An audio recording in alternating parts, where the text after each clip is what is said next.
Purihin ang Panginoon. Pagpalain po tayo sa araw na ito. Pagpalain ang bawat isang makikinig sa ating mensahe sa hapong ito. So ang bawat tahanan, binabati ko po kayo. Bawat makikinig, binabati ko kayong pagpalain ang bawat isang makikinig. Ngayon, tayo po purihin natin ang Panginoon. Tayo po ay manalangin. Iyuko natin ang ating ulo. Hallelujah, Father God. Hallelujah, Father. Lord, pinupuri ka namin, sinasamba ka namin, dinadakila ka namin, o aming Diyos, sa kataas-taasang langit. Salamat, Father God, sa pangalan ni Jesus. Salamat, Lord, sa iyong pagmamahal sa amin, God. Lord, salamat sa patuloy na pag-aabot mo sa amin, sa pangungusap mo sa amin, sa iyong mga salita, Panginoon, sa banal na Biblia. Dalangin ko, Father God, na ang bawat isang makikinig ngayon, pagpalain sila, Father God, gabayan ng banal na Espiritu, ng pakikinig nila, Panginoon, ay tatagos sa kanilang kaluluwa, Father God.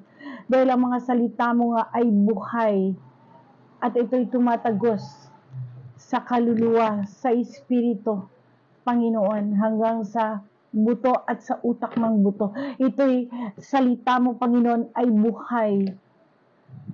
Hallelujah. Mas matalas pa sa magkabilaang talim ang iyong mga salita, Father God. Kaya purihin ka, O Diyos. Salamat, Father God, muli sa araw na ito. Salamat sa iyong pagmamahal. Gabayan itong iyong lingkod ng mga lalabas sa aking bibig ay pawang katotohanan na nanggaling sa iyo, kasulatan, Ama. Hallelujah, Father God. Galing sa iyong mga salita na ikaw ang makikita, Father God, at ako'y hindi. Ikaw, Panginoon na Ama, ang makikita sa mga salita at mensahe sa oras na ito, Father God.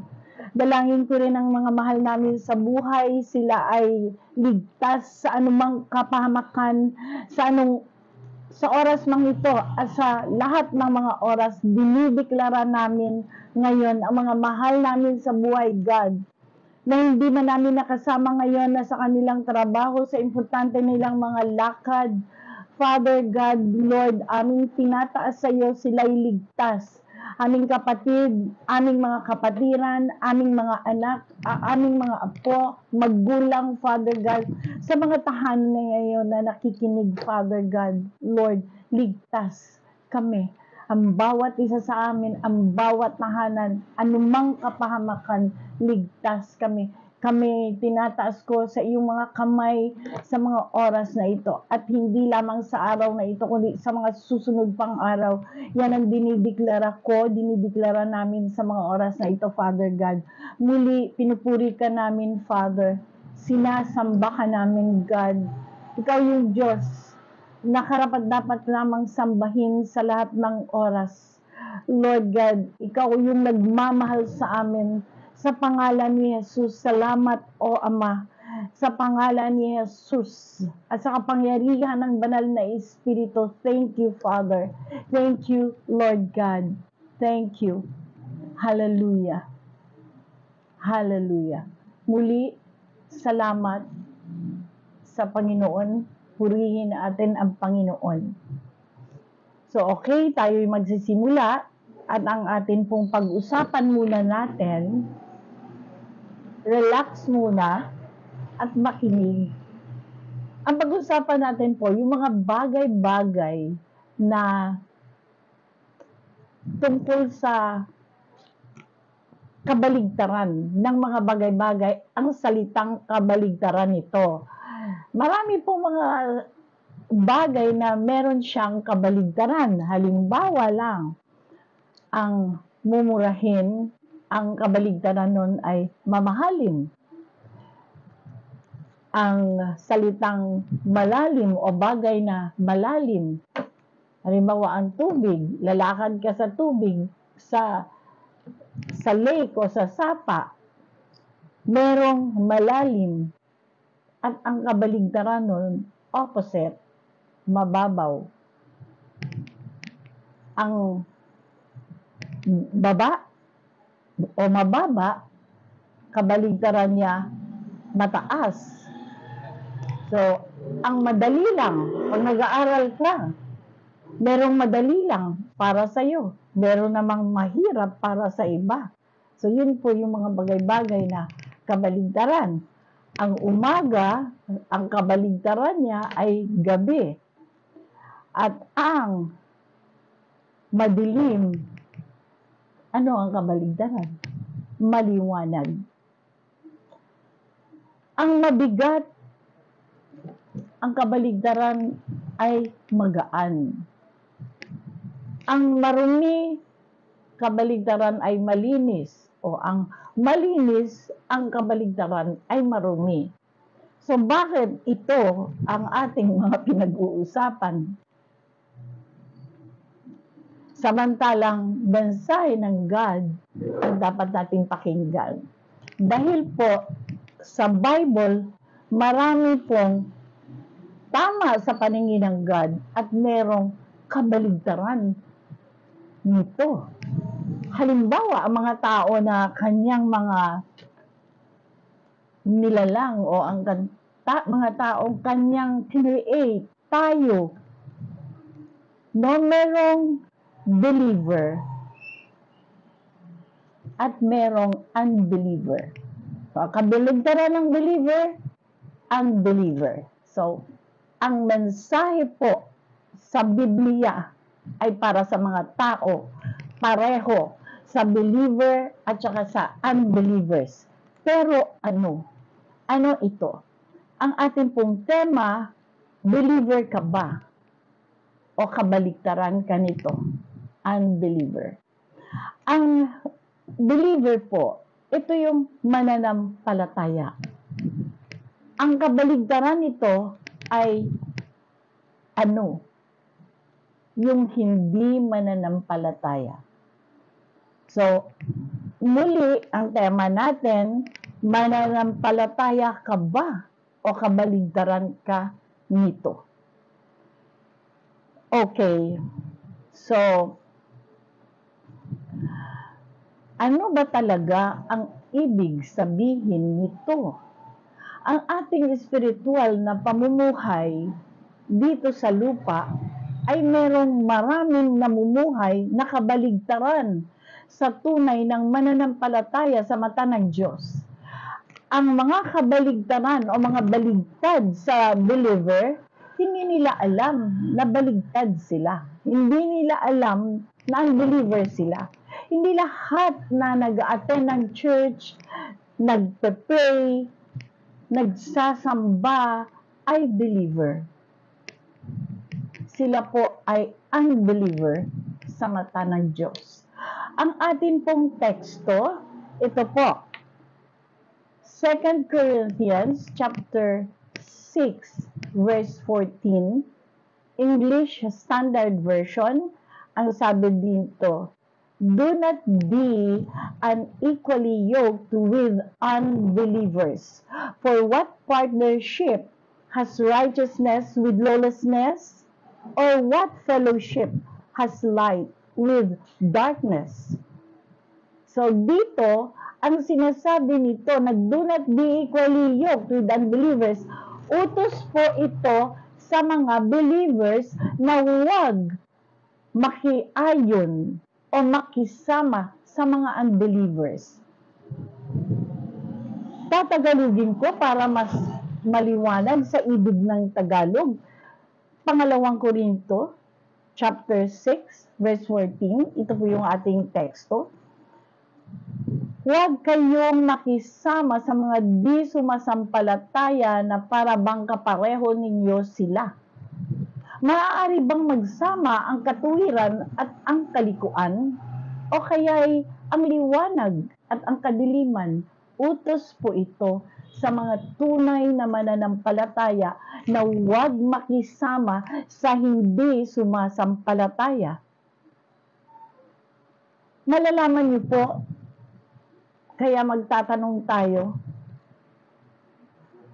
mananampalataya ka bang tunay? O kabaligtaran ka nito? Marami po yan sa church. Katanungin natin ang sarili natin. Huwag natin tingnan ang ibang kasama natin. Tanungin natin ang sarili. Oo nga, believer ba talaga ako? O kabaligtaran ako ng believer? Okay. Ang kabaligtaran ng believer ay unbeliever. So, ang mananampalataya o sumasampalatayang tunay na binabanggit ay merong relasyon kay God. Ang sumasampalataya ay sinabing may relasyon kay God, inaalam niyang mabuti sa Biblia o ang mga pinakikinggan niya na ito ay sinasa puso niya. Ito yung ibig sabihin ng believer.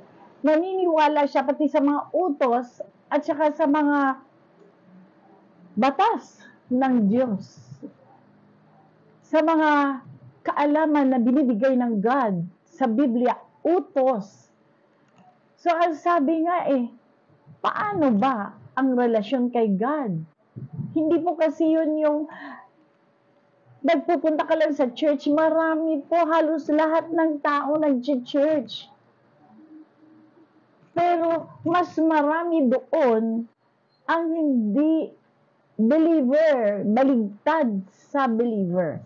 Ano ba ang believer? Uulitin ko, yung nananampalataya, yun po, yung nakasulat sa Bible, na tunay na mananampalataya ng God, nagniwala siya, sinasampalatayanan niya ang Diyos Ama, Anak, at Espiritu Santo, at ang mga inuutos ay sinusunod.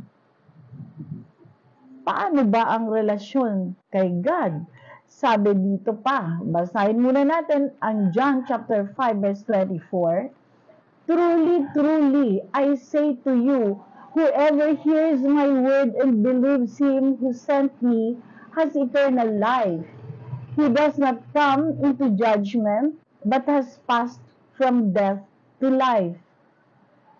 Tagalog, pakatandaan ninyo, ang nakikinig sa akin salita ay sumasampalataya sa nagsugo sa akin. So, ang nakikinig ng kanyang salita ay sumasampalataya sa kanya. Sa nagsugo, sa aking salita ay sumasampalataya sa nagsugo sa akin. Sinabi ito ni Jesus Christ. No, pakatandaan ninyo sa 1 chapter 5 verse 24, ang nakikinig sa aking salita at sumasampalataya sa nagsugo sa akin ay may buhay na walang hanggan. Hindi na siya hatulan, kundi nakatawid na siya sa buhay mula sa kamatayan.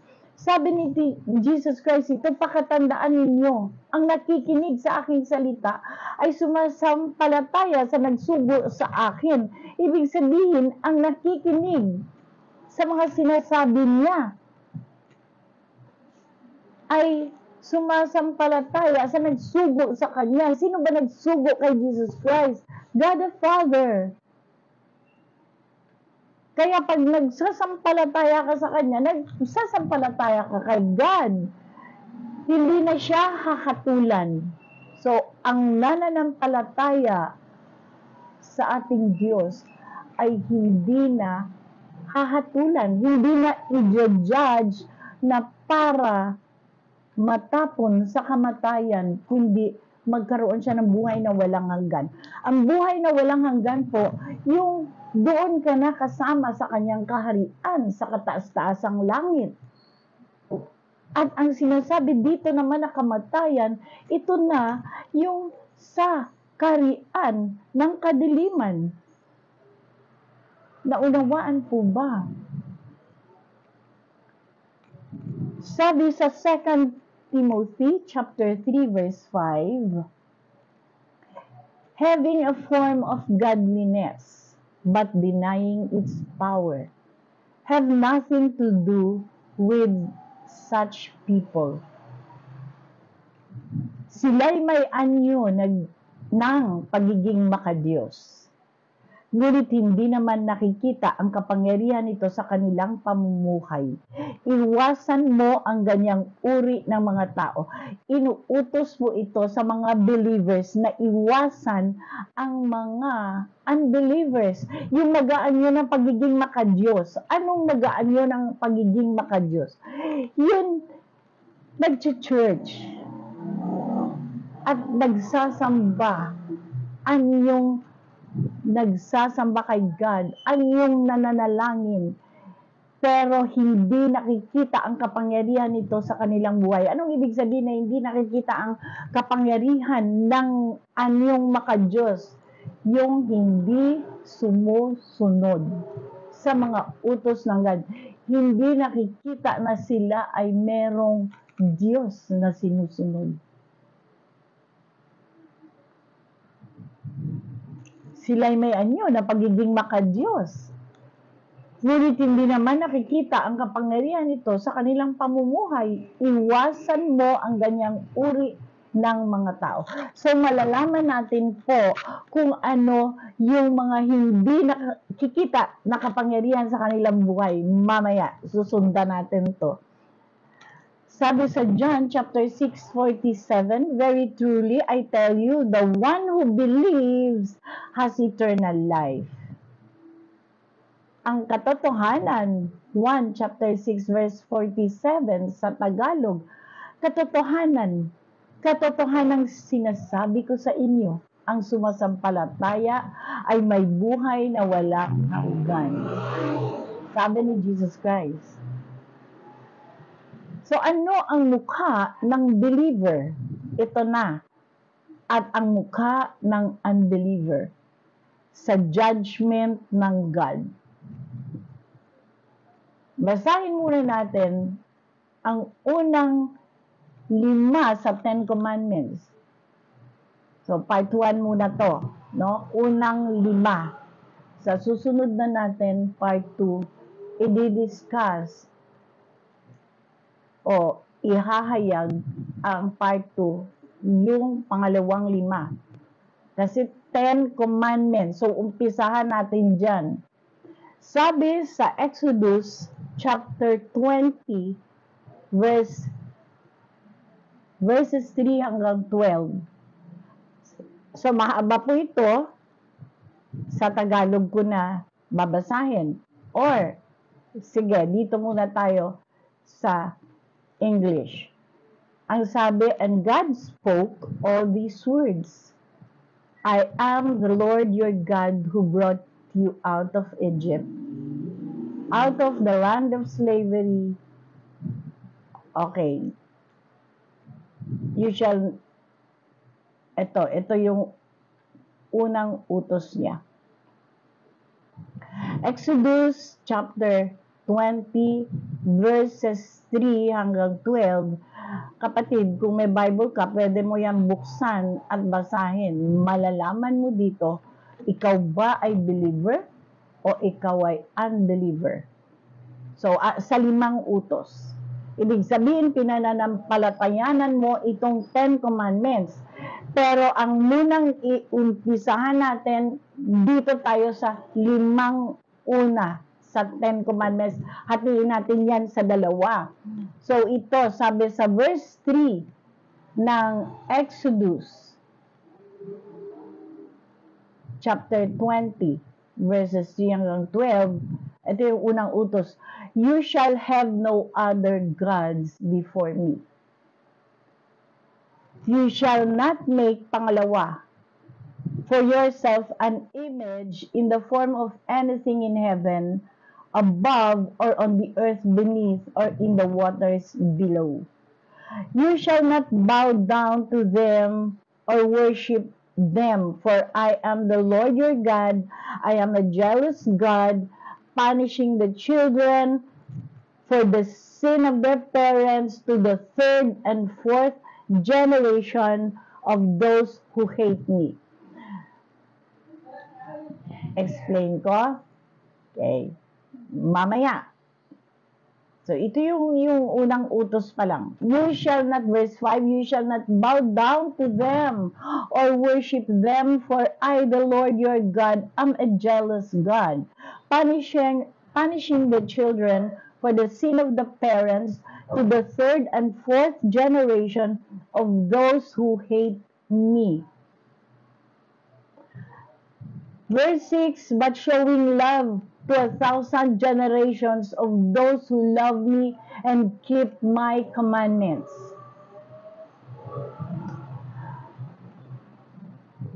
Okay? Verse 7, you shall not, pangalawang utos, misuse the name of the Lord your God, for the Lord will not hold anyone guiltless who misuses His name.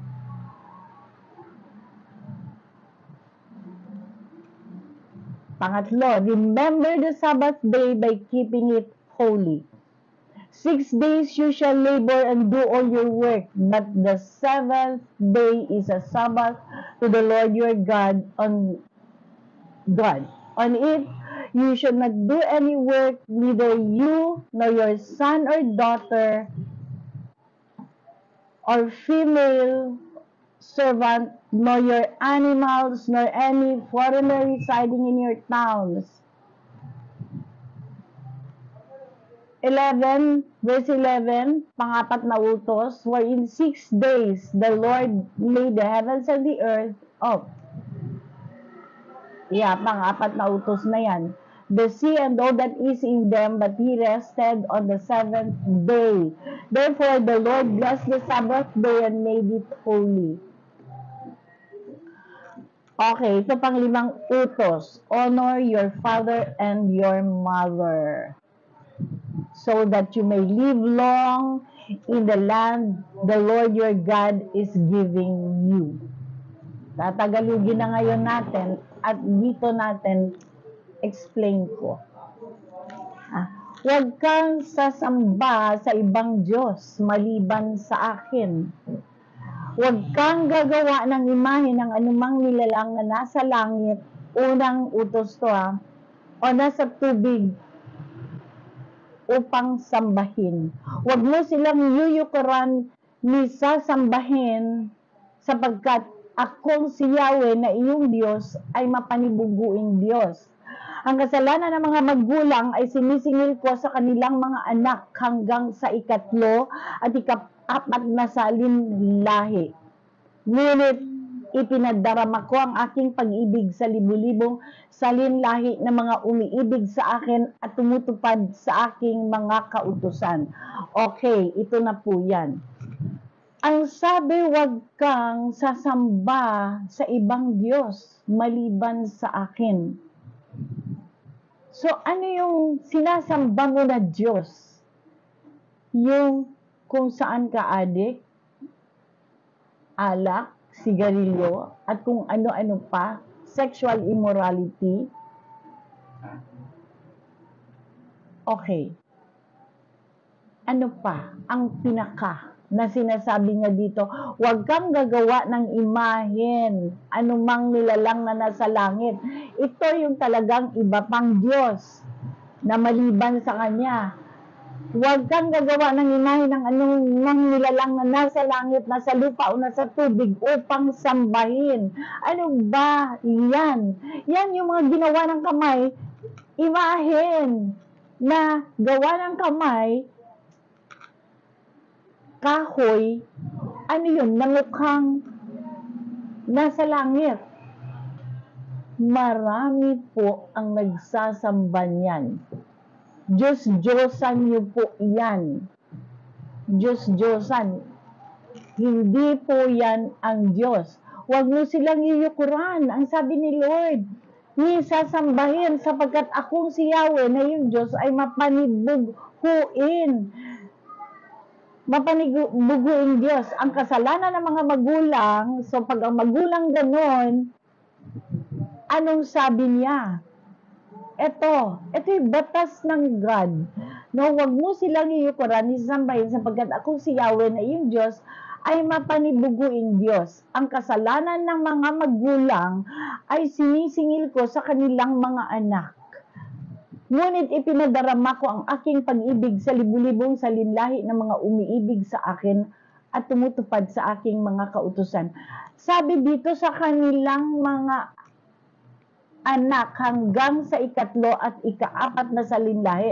Ibig sabihin sa anak mo, kapatid, na ikaw na nakikinig, kung ikaw ay nagsasamba ka sa Diyos-Diyosan, yung imahen, huwag nyo sabihin hindi nyo sinasamba hanggat nandyan yan sa inyong dingding, hanggat sa inyong mga pinapatungan kung saan man yan, sinasamba nyo po yan.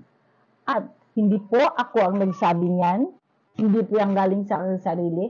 Ako po ay believer, pinaniniwalaan ko po ito. Pag hindi nyo ito pinapaniwalaan, unbeliever po kayo.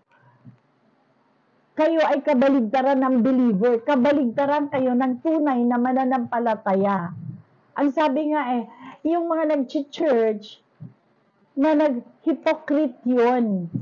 Sabi yun sa Biblia. Hindi po ako. Ito ay inihahayag ko lang para po maging maliwanag pa ang mensahe ng God. Para talagang maihayag ng mabuti. Ang sabi nga niya alam niyo ba yung imahen? Ito yung aking explanation naman sa sarili ko na which is tunay na imahen na gawa-gawa na hindi naman Diyos, na pag yan ay nagbaha, lumulutang lang yan, ikaw pa ang magliligtas. Meron bang Diyos na ikaw ang liligtas? Ang Diyos po ang magliligtas sa atin. Siya po ang makapangyarihan sa lahat. Siya ang malikha ng langit at ng lupa sa atin. At ang Biblia po, hindi po ito para sa kaluluwa. Para po ito sa ating buhay. Hindi po ito para sa hayop. Hindi po ito para sa mga nakikita lang na espiritu, sa ating buhay na tao. Ang kasulatan po sa Biblia. So sabi dito, ang kaparusahan niya hanggang sa ang kasalanan ng mga magulang, kasalanan kasi ang tingin niya doon dahil bakit? Hindi siya nasusunod. Dito pa lang, hindi siya nasusunod. Napakarami po na merong mga imahe. Huwag mo nga silang niyukuran, nisasambahin. Hindi nga, maraming nagrarason. Hindi naman sila sinasamba. Pero once na nandyan yan sila, naka-display, kasama po yan, espiritu nyo, nagsasamba dyan, kaluluwa nyo po, sinasamba nyo dyan. Kaya ang galit ng God, ang mga anak, ang paparusahan hanggang sa inyong kaapu-apuhan, ikaapat, nasa linlahi, at pag yun, nanganak pa at nagkaanak pa, at tuloy-tuloy po yun ang galit ng God. Kita niyo po example. Anong nangyari sa China? Di ba? Talagang nabuhusan sila ng matinding typhoon, nawawala na ang kanilang sa Beijing. Bakit? Hindi nila tinatanggap doon ng Biblia. Wala nga silang mga imahe. Meron silang imahe. Alam niyo na kung ano yun. Ang imahe ng mga Chinese sa China. No? Hindi ko nila lahat. Pero, yun, nandoon mismo. Ano nangyari sa kanila? Binagyo. Matindi. Bakit? Sinunog nila ang Bible. Marami pa sa India. Marami na hindi kumikilala kay God. At marami silang mga rebulto. Gawa-gawa sa kahoy, mga imahe. So, ito po, sorry, kasi nanggigigil lang ako, pero hindi naman ako mananagot. Nakikita lang ng God na sinishare ko ito. Okay. So, huwag gagawa, huwag luluran, huwag sasamba sa ibang Diyos maliban sa akin. Meron kasi minsan, Diyos niya na sarili niya. Lahat sa sarili niya ang pinapaniwalaan niya. Bilib na bilib siya sa sarili niya. Pride. Mga ganon. Okay, pangalawang utos. Huwag mong gagamitin sa walang kabuluhan ang pangalan ni Yahweh na iyong Diyos. Tiyak na paparusahan ko ang sinumang gumagamit nito ng walang kabuluhan. Ano yun? Ako lagi ko talagang naririnig ito yung Diyos ko. Diyos ko, Jesus, Maria, Jose. Jesus, Maria, lalo na sa Hollywood movies, Jesus, Jesus Christ, Jesus Christ, meron pa, meron yung holy, meron silang binabanggit, naku po, paparusahan po ito ng God. Sino mang gumagamit nito na, huwag niyo pong sabihin, lagi yung Diyos ko, alisin niyo po yan. Unbeliever po kayo. Bakit unbeliever? Hindi niyo to, alam natin ang salitang Ten Commandments. Pag sinabi mong Ten Commandments, talagang, ano na yan talamak na napakinggan, pero alam niyo ba? Ano talaga yon? Commandments, mga kautusan. 10, 10. Pero nakikita ba na sinusunod? Oo. Anong sabi? Kanina. Ang sabi kanina, nagmumukhang Diyos. Ano ba ang verse yon na sinabi? Having form of godliness but denying its power, have nothing to do with such people. Mumukha o namumuhay na maka-Diyos, pero hindi. Naunawaan ba na church ng church, pero hindi nga ito sinusunod? 5 lang to sa 10 ha. Matindi ang unang utos. Huwag mag-Diyos-Diyosan. O huwag sambahin. You shall have no other gods before me. Anong sabi? Huwag kang sasamba sa ibang Diyos maliban sa akin. Okay, huwag mong gagamitin sa walang kabuluhan ang pangalan ni Yahweh. Pangalawang utos na yung Diyos. Tiyak napaparusahan ko ang sinumang gumagamit dito ng walang kabuluhan. Dumudulas lang po sa bibig. Diyos ko, nadudulas lang po. Huwag po. Kung ibig mong maging believer ka, may pangako naman ang God may reward sa lahat ng mga sumusunod. May reward. Magandang buhay, maayos na pamumuhay, malusog na pangangatawan. Basta wag pipiliin kung ano lang ang gusto mo. Marami po. Sasabihin niya, may sinusunod naman ako. Ako ay mabait naman ako. Ako ay magalang. Pero itong 10 Commandments, himay-himayin natin. 5 muna, yung unang 5. 6 na araw kang magtatrabaho at tapusin mo ang dapat gagawin. Subalit, pangatlong utos, ang ika-7 araw ay para kay Yahweh na iyong Diyos. Ito ay araw na pamamahinga. Sa araw na ito'y huwag magtrabaho. Ang sino man sa inyo, kayo, ang inyong mga anak, mga aliping lalaki o babae, ang inyong mga alagang hayop, ni ang mga dayuhang nakikipamayan sa inyo. So, i-encourage nyo, mga kasama nyo sa bahay, ang isang araw sa isang linggo para kay God. Hindi naman na sinabi sa kalendaryo ang sundin kung may trabaho ka kung linggo, pahinga ka sa Monday. Kung may trabaho ka ng Monday, magpahinga ka sa Tuesday. Isang araw sa isang linggo. Hindi niya naman sinabi na sundin mo ang kalendaryo na kada linggo talaga. Although, ang linggo talagang marami po ang may rest day ng Sunday. So, kung ikaw naman may trabaho kasi pag Sunday, gawin mo naman isang araw sa isang linggo. Pumili ka ng araw na para kay God. Encourage mo ang makasama mo sa bahay. Ipahinga mo para mag-focus kay God.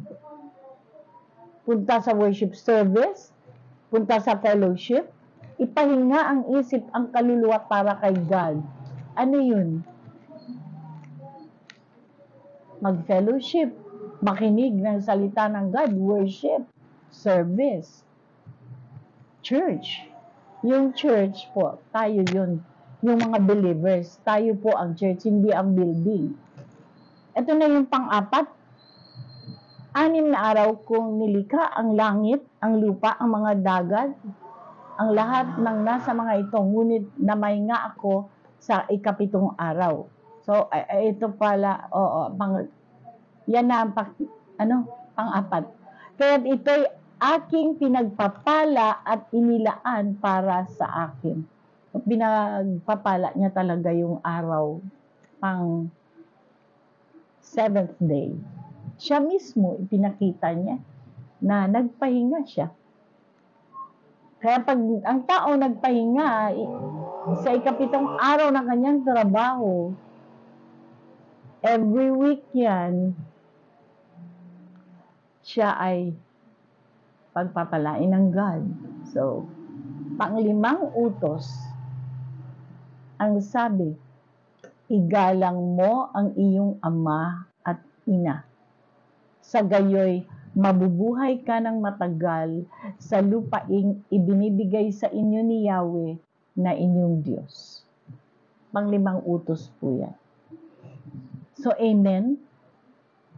Kung ibig niyo pong pagbulay-bulayan ito, Exodus chapter 20, verses 3 hanggang 17 ang 10 Commandments. Itong unang 5 commandment na hinati muna natin sa dalawa. Exodus chapter 20 verses 3 hanggang 12. Pagbulay-bulayan niyo po ito dahil may reward po ito kay God. Sabi, ito igalang mo, pang-5 utos, ang iyong ama at ina, sa gayoy mabubuhay ka. Ito yung reward niya, mabubuhay ka ng matagal sa lupaing ibinibigay sa inyo ni Yahweh na iyong Diyos. Ibig sabihin, mabubuhay ka pa dito sa mundo, sa lupain, bibigyan ka niya ng maayos na pamumuhay, na walang sakit, malusog. Na yung tatagal ang buhay mo na talagang i-enjoy mo. Hindi sa mga kung ano-anong bisyo, hindi sa kung ano. Kasi ginudiyos mo yung bisyo. Kaya nga nagsasabi ako about addiction. Kasi yun ang ginudiyos mo, doon ka kumapit. Kakapit mo tayo kay God. Yung mga immorality, yun yung ginudiyos nyo. Yung pagiging immoral. Sorry, pero ito po ay nakalagay talaga sa Biblia. Kaya magbasa po kayo ng Biblia, makinig kayo.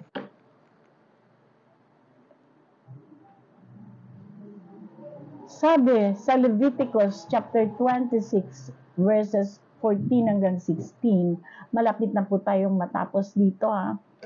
The Lord said, if you will not obey my commands, you will be punished.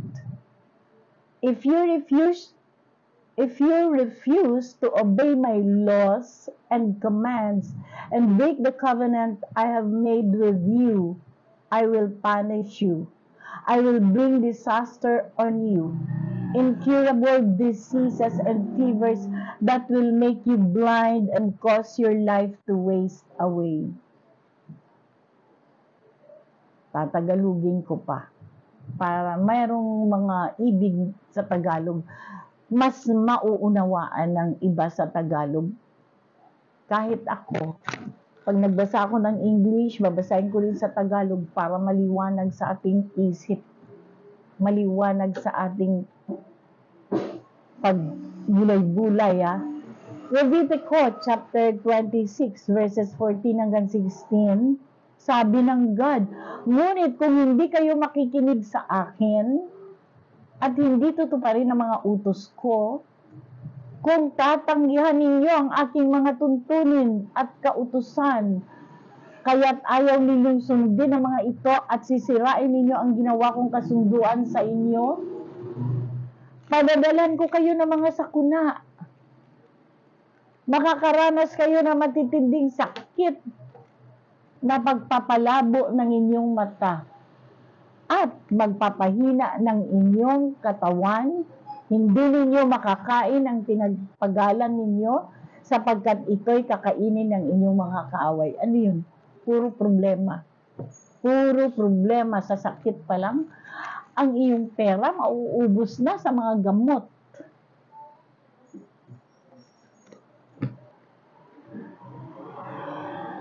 Atin pong itong katapusan natin. Anong sabi uli? Kung hindi ninyo susundin.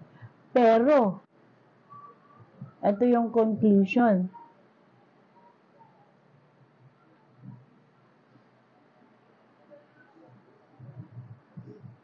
Deuteronomy chapter 7 verse 9. Know therefore that the Lord your God is God. He is the faithful God, keeping His covenant of love to 1,000 generations of those who love Him and keep His commandments. Anong sabi? Kaya't pakakatandaan ninyong si Yahweh na inyong Diyos ay Diyos. At siya ay Diyos na hindi marunong sumira sa pangako. Tapat siya sa lahat ng umiibig sa Kanya at sumusunod sa Kanyang mga tuntunin. Ipinagdarama niya ang Kanyang pagmamahal hanggang sa ika-1,000 salinlahi. Totoo po yan. Totoo po yang mga pangako ng God na pagsusunod lang tayo, ipapakita niya yung mga pangako niya mangyayari sa buhay mo. Pangako niya dito sa kasulatan. Bakit? Ako mismo nararanasan ko.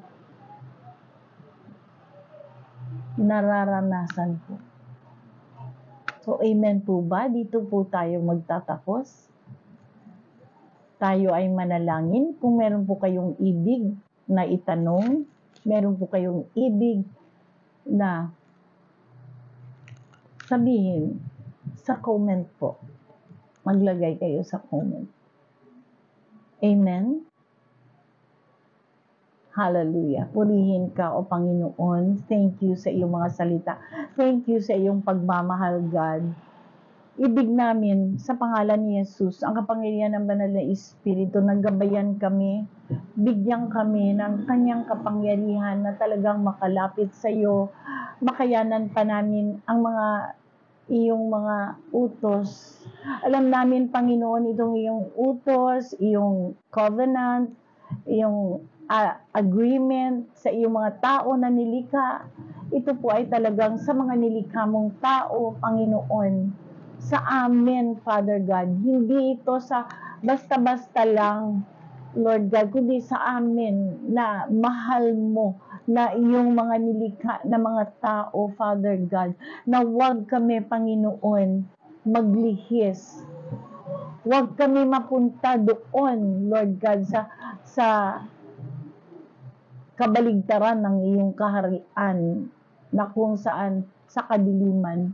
Lord, thank you, Lord God, sa pangalan ni Jesus, cover us with your most precious blood, Panginoon, at patuloy ko ngang dinideklara na kami, Panginoon, ay ligtas sa anumang kapahamakan, Father, physically, emotionally, spiritually, Lord God, intellectually, Father, in the name of Jesus Christ, this is our prayer. This is my prayer, God. Thank you, Lord. Thank you, God. Salamat, Panginoon. Pagpalain ang lahat ng nakikinig ngayon. Pagpalain kayo. Thank you. Amen. Amen. Thank you, God.